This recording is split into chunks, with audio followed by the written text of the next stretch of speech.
Warahmatullahi wabarakatuh.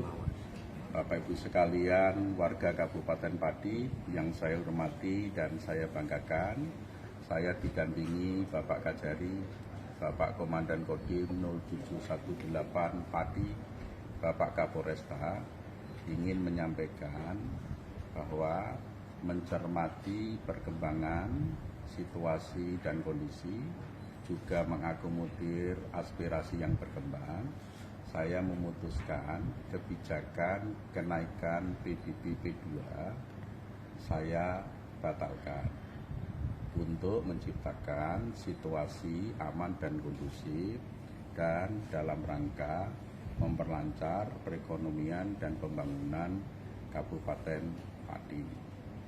Saya sampaikan berarti pembayaran pajaknya PBB P2-nya akan kembali seperti semula, yaitu seperti pada tahun 2024. Dan bagi yang sudah terlanjur membayar, maka uang sisanya itu akan dikembalikan oleh pemerintah yang akan diatur teknisnya oleh BPKAD dan oleh Kepala Desa.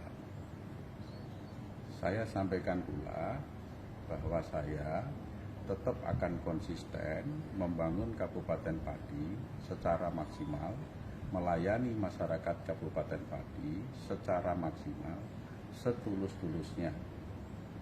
Jadi ini murni dalam rangka menciptakan situasi dan kondusif, dan juga tidak ada perubahan sikap dari saya tetap tulus ikhlas untuk rakyat Kabupaten Pati. Semuanya, tidak ada yang saya bedakan.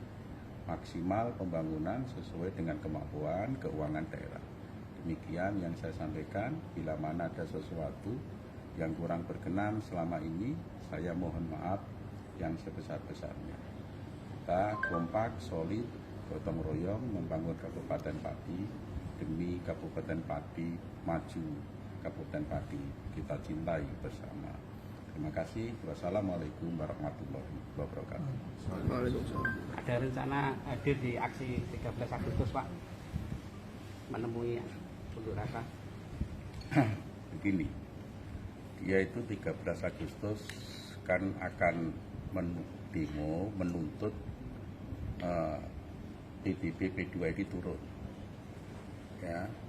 Kalau PBB P2 ini sudah saya batalkan, tidak jadi naik, yang akan dituntut mereka apa? Ini tidak hanya turun, tapi nol, gitu ya. Pak, mungkin berarti konsekuensinya ada beberapa proyek yang dibatalkan, Pak? Iya, memang ada konsekuensi beberapa pekerjaan yang sudah dimasukkan dalam rencana dalam perubahan anggaran 2025 ini tidak berjalan. Jadi ada beberapa infrastruktur jalan yang masuk di situ yang merupakan janji kami mengakomodir permintaan kepala desa, itu juga tidak berjalan. Dan ada kemudian juga perbaikan rumah sakit Suwondo, plafonnya itu jebol-jebol gitu, yang memang itu membahayakan bagi pasien. Bila mana plafon itu jatuh, itu membahayakan. Maksud kami juga saya tangani pada anggaran perubahan ini, akhirnya juga batal untuk tidak bisa dilaksanakan. Kalau ini Pak, masjid dan alun-alun? Kalau masjid itu kan memang anggaran murni. Kalau alun-alun, penanganan alun-alun itu masuk perubahan. Nah, alun-alun itu demikian. Mengapa alun-alun ini akan kami tata lagi? Itu karena alun-alun ini ada orang jalan lewat begitu, itu ada tempat duduk kecil-kecil, yang mana tempat duduk ini pun tidak dipakai duduk, tidak dipakai nongkrong, tetapi orang lewat terganggu dengan tempat duduk yang kecil-kecil itu. Tidak los, bisa berjalan nggak nyaman. Kemudian yang terap tinggi itu, besar itu maksud saya akan saya rampingkan. Akan saya rampingkan yang lebih cantik. Kemudian juga banyaknya tiang bendera berada di berbagai sisi itu justru tidak mendukung estetika.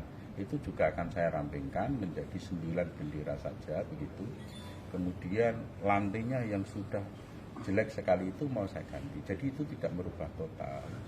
Enggak ada maksud politik, karena ini bukan karya saya, ini tinggalan lama, harus saya bongkar, harus saya hilangkan. Tidak ada motivasi politik semacam itu. Ini murni pembenahan. Itu tetap lanjut berarti Pak? Atau tetap- Nah, itu juga tidak bisa Oh iya, berjalan. karena perubahan. Karena perubahan tidak bisa berjalan. Bukan, itu Pati Mutiara itu hanya tema, bukan berubah. Tak Pati Mina Bumi Minatani itu adalah slogan Kabupaten Pati. Kalau Pati Mutiara itu tema, dia hari jadi. Terima kasih Pak.